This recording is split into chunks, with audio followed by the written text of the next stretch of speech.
You move in circles, spiraling slowly outwards from the areola, learning what lumps live there so you can know when a lump is unusual.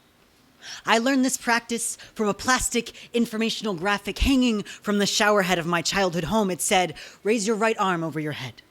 It says, use your left hand to inspect your right breast. It did not say your breasts don't have to grow in if you don't want them to. After all, it was about finding breast cancer, not being transgender.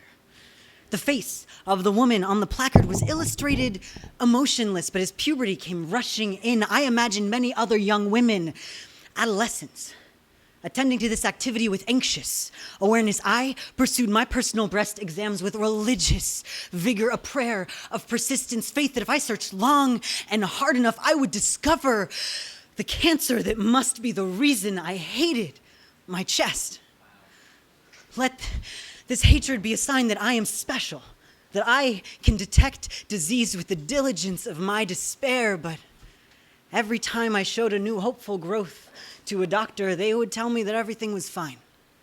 Might identify a new muscle or milk gland, couldn't translate out the dysphoria in my desire for diagnosis, just figured I was another hysterical teenage girl uncomfortable with her body because why wouldn't she be?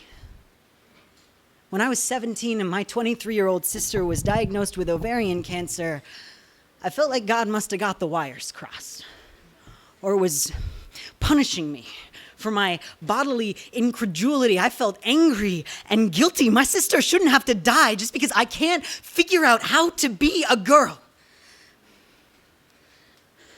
Over the next few months, Lily lost all her hair, but then it grew back baby soft and stayed. Still,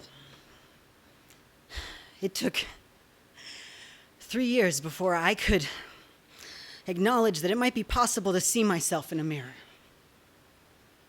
This mastectomy was a blessed gift to me, the most expensive thing I'd ever bought myself. $8,125 for 4 hours under the knife I had barely enough privilege to afford.